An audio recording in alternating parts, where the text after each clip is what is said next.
Hey guys, welcome back to another episode.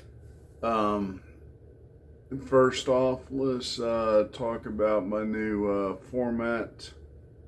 Um, Not guaranteed, but on Sundays I'll be releasing recipes. Again, I'm getting back into cooking in the kitchen. As you noticed, I've already done 5 recipes, I believe, and the 6th one's coming out this Sunday. So if I do recipes, they will come out on Sundays, and Thursdays will be devoted mainly to coins. On that note, also, let's go ahead and start this show here. Last week I got a box in from Tupac Coinrollhunter. He and his dad, they do a lot of garage sale shopping. And when they buy coins from a garage sale, they usually buy the American or US coins. Usually the customer just get rid of the other stuff. They just end up giving them all the foreign coins. So Tupac went through them. He really didn't know what to really look for. His eye's not as trained for foreign coins as mine is. So he sent me the box, which was about 10 pounds of coins almost. It nearly took me 4 days to go through it all.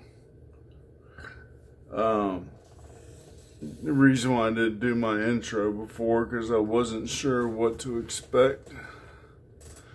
But these right here are what I decided to keep, plus another box. The ones you see on this side are US coins, like transit tokens and tax tokens. There are a few really good US coins in here. When I say really good, we're talking about key date coins or very old coins. Even though they're very damaged, they're still worth a bit of money because of what they are. And everything on this side is a continuation of the other box. We will go through that in more detail here in just a moment, after you go through everything that I went through the past 4 days. So we'll see you on the other side, and we'll go through what I found. We'll talk to you in a bit. Bye.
So on the 4th box now, as you can see, a lot of loose change in there. This is the first box that has the loose change. Most of it's been in 2x2 flips or in paper envelopes or plastic bags. And looking down this pile, I've already seen one coin that's very worth keeping. The Hibernian halfpenny right there. I do collect Hibernias, which of course, for those who don't know, a Hibernia is a British coin that has been minted for Ireland, hence the ARP. So let me get to searching through this, and we'll be back when I'm done. We'll go through the stuff I decided to keep. Alright, see you in a moment. So, the coin I thought was a Hibernian because of the harp turns out to be a rare coin. An 1816 Waterloo halfpenny. Basically, it was a privately minted halfpenny used in Canada. It was minted in New York.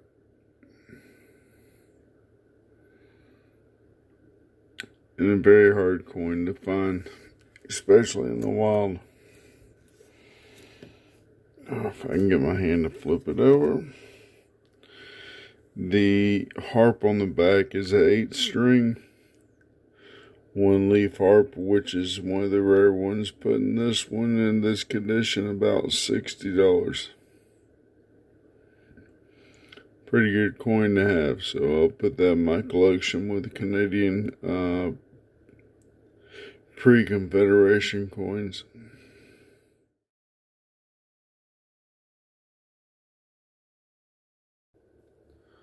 Alright guys, welcome back. As you see, I have everything that was in the red box, which are the 1500s up to the 1900s coins that I found. These ones I will keep for my collection. I do have a 1800s world collection, which these will go in.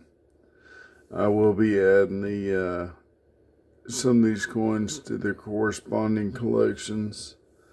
If I try to go through all these, this video will end up being hours long. So eventually we will go through these, but a little at a time. Right now we're just going to go through the highlights. A lot of these coins are probably the a lot of coins that I would end up just buying to fill the holes, or just because I really am interested in them, especially some of the older ones here.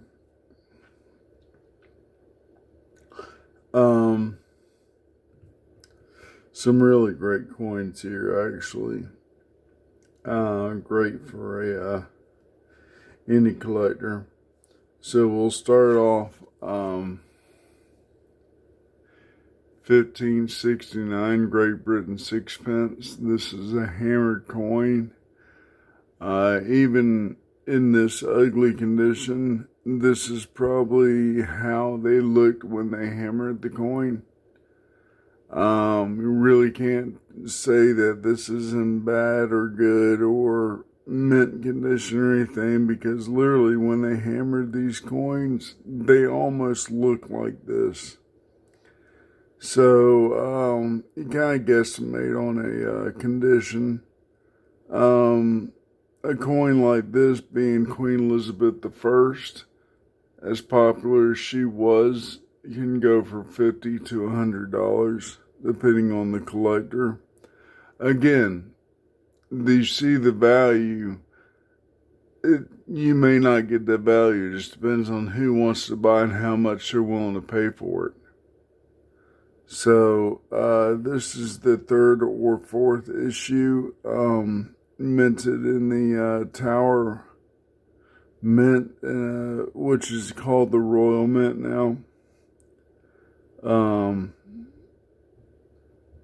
Like I said, this coin is silver. It's probably sterling or a little bit more more made up of silver, should I say. It could be almost pure silver. It's really unknown. But on the reverse, you see it's a 90-degree rotation. This is the Royal Shield of England, having the 4 compartments for England, Ireland, Scotland, and Wales. This is a 6-pence, like I said, and a really great coin to have. I don't think I have a Queen Elizabeth I. If I didn't, I do now. Next up is another hammered coin. This is 1635, Livonia Riga, Sweden. 1 Solitas, Christina. It's Billin, which means it has a small amount of silver in it, but an unknown amount. Again, with hammered, you really can't put condition on it, even though I put very fine, because of the deterioration on it. It's part of the Swedish thaler system, which the thaler is what our dollar is based off of, or at least the name is based off of thaler. It's about a $15 to $30 coin, again, depending on how much people want to pay for it. Again, a neat coin to find. Great addition to the collection.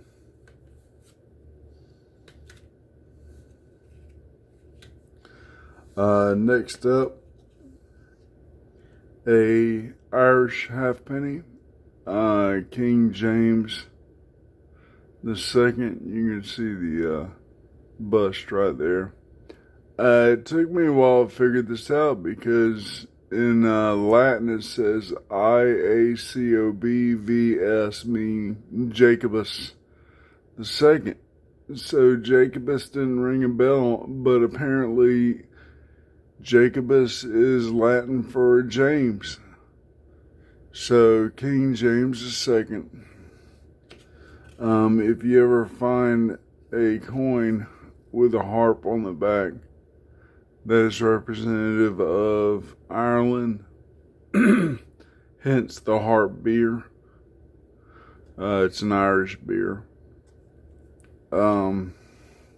Again, a great coin to have. This could have been used in colonial U.S. before we had our own federal coin system in 1792. Being the deterioration that you see, it could have been a ground find, maybe like metal hunting or something like that. About $10, $15, $20 coin.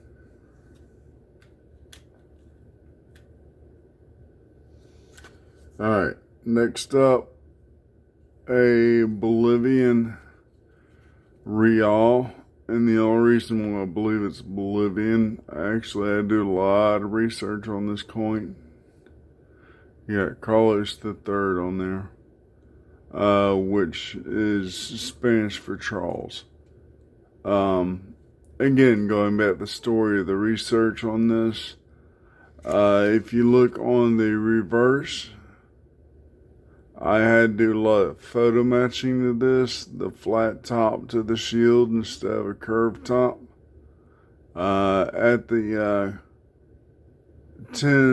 9 o'clock position to 11 o'clock position, you see the initials JR.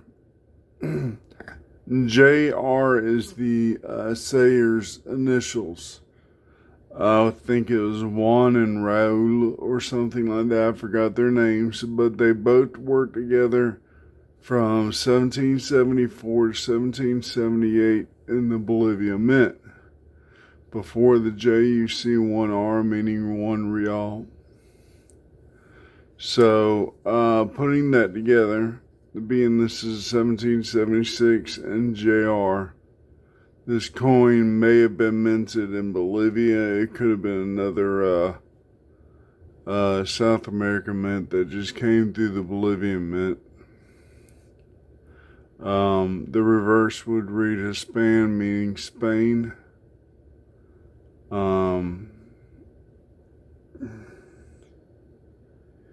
ETIND, I'm not sure what that means.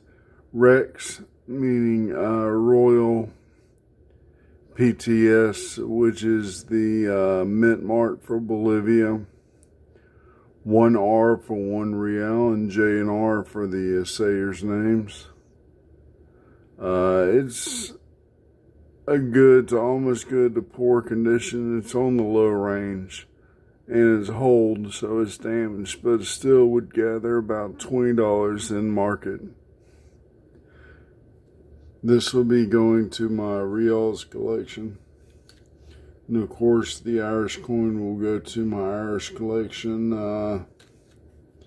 And the British hammer coin will be going to my British collection. Alright, starting at the next one. This is another Irish coin, but it's not a regal coin. This is a contemporary counterfeit, which means it was counterfeited back then. It's not a modern counterfeit. It's an older counterfeit minted back in probably the 1770s to 1790s. It's called an Irish Evasion halfpenny. George III, I believe it was, passed a decree making where people can't privately make their own copper coins. So, in despite a lot of people made coins and put them in circulation. This one reading God Save the King, and on the reverse it says North Wales, about $100 coin. These are kind of rare. Very rare coins, very neat to have. Literally, in despite of his act, they made these coins and threw them into circulation.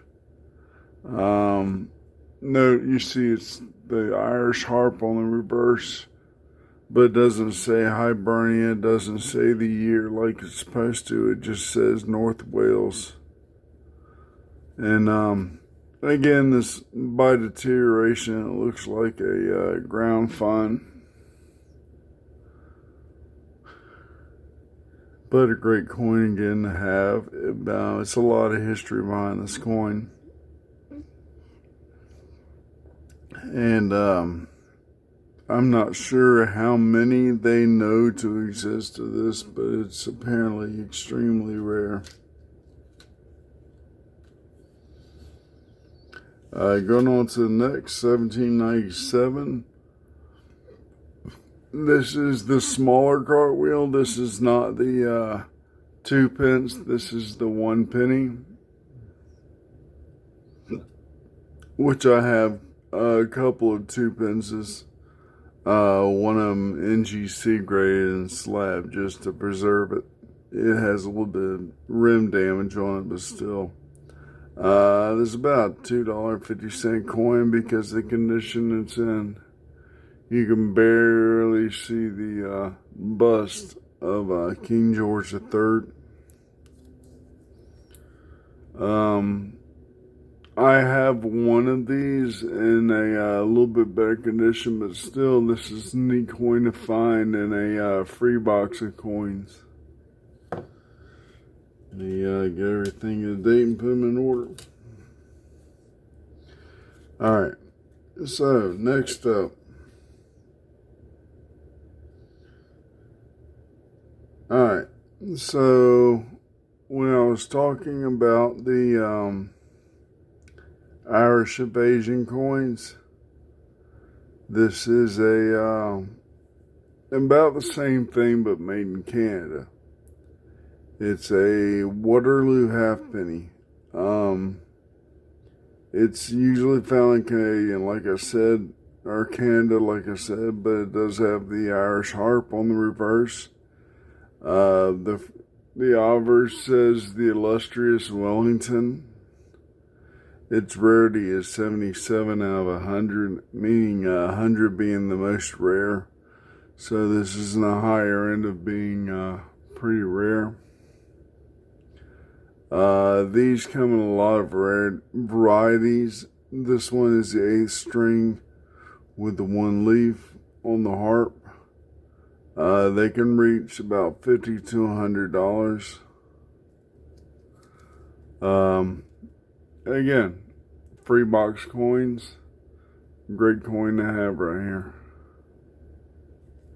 A lot of history and a lot of these counterfeit. When I say counterfeit, they are counterfeit in spite of an act that King George III put out. And they're not modern counterfeits. They're counterfeits from the 1700s and 1800s. And just really neat coins to have. Next up, we're going away from Europe for a second. This is the Ottoman Empire for Egypt.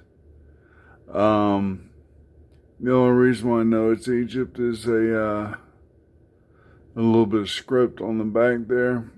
This is 1839, or the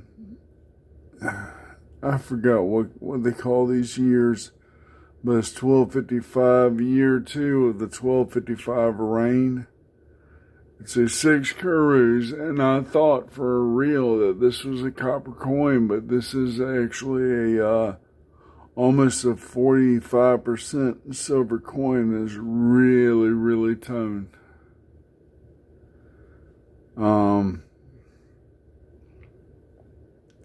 Its rarity ranges up to about 64% of 100. It's about a $30 to $50 coin. It's a hammered coin, and if you look on the reverse, let's see, it's upside down.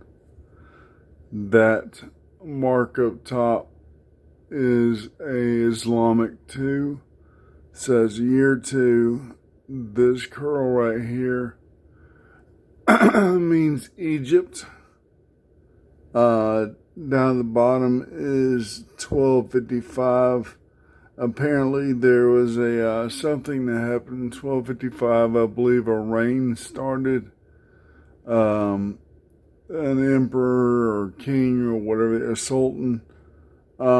His reign started in their calendar 1255. This coin was minted year 2 in his reign.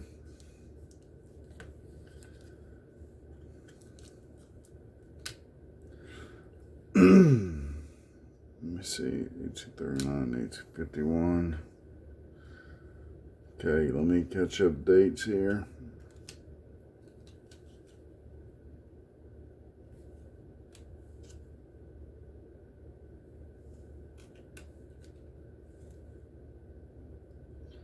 I had to put that back in alphabetical order. Okay, this place go in alphabetical. Alright, we're caught up. Alright, so next up, we have a token from Russia. I do collect odd tokens, especially this early, or should I say at this age. This is a token from the electric expedition. I had to put the Cyrillic in the computer and have it translated. I have done research, but I have not found anything about this token. I found enough about the electric expedition of 1885 to 1886, but no mention of the token. Sorry, I have it upside down. My voice is starting to crack. I apologize. It just caught my eye. It's my fancy, like I said, collect what you like. If something really interests you, collect it.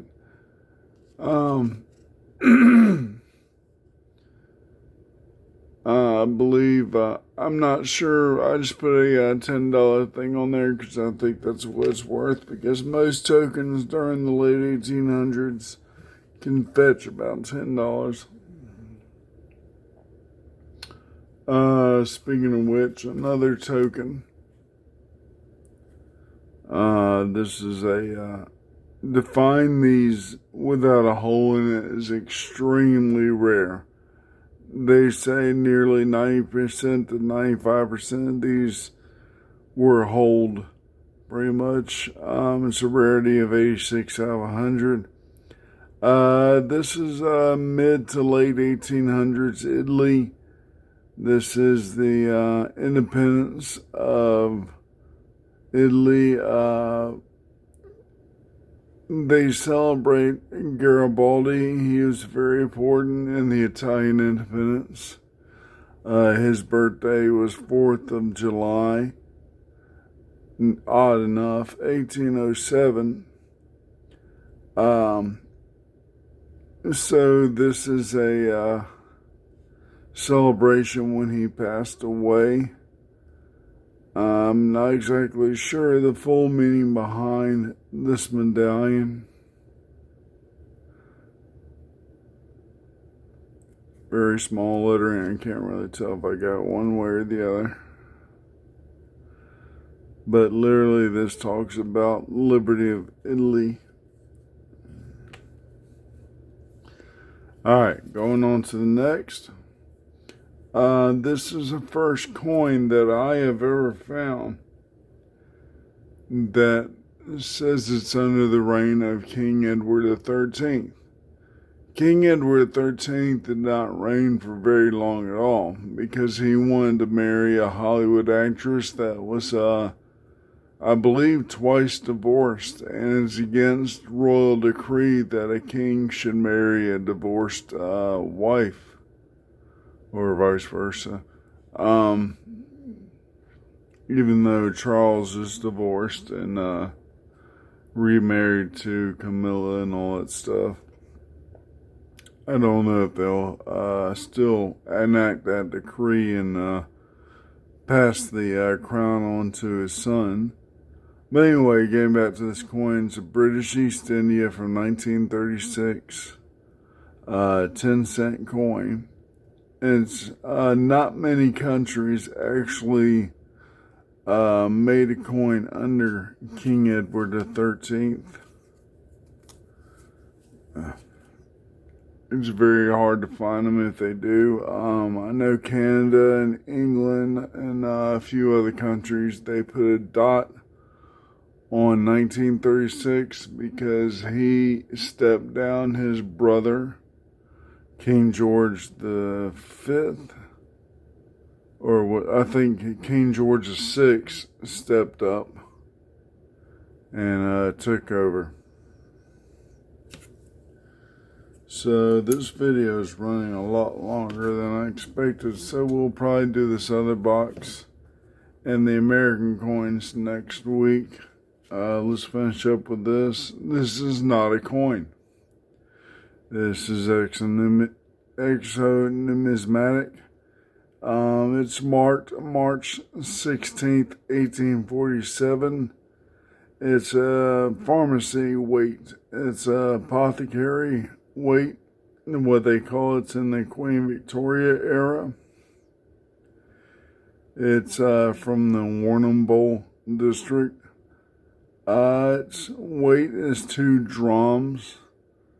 The 3 is the symbol for a drum. IJ is kind of like a stylized, it's stylized Roman numerals for 2, so it's 2 drams.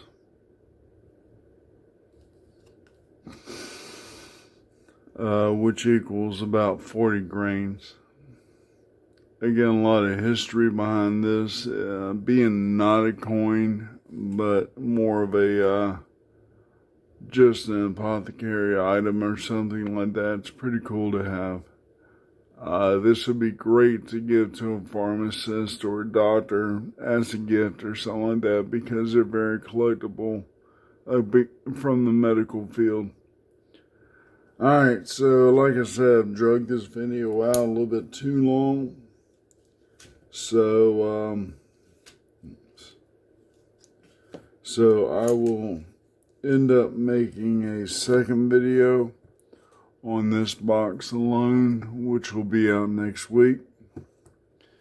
Until then, we'll see y'all next week. Y'all have a great weekend and a great week.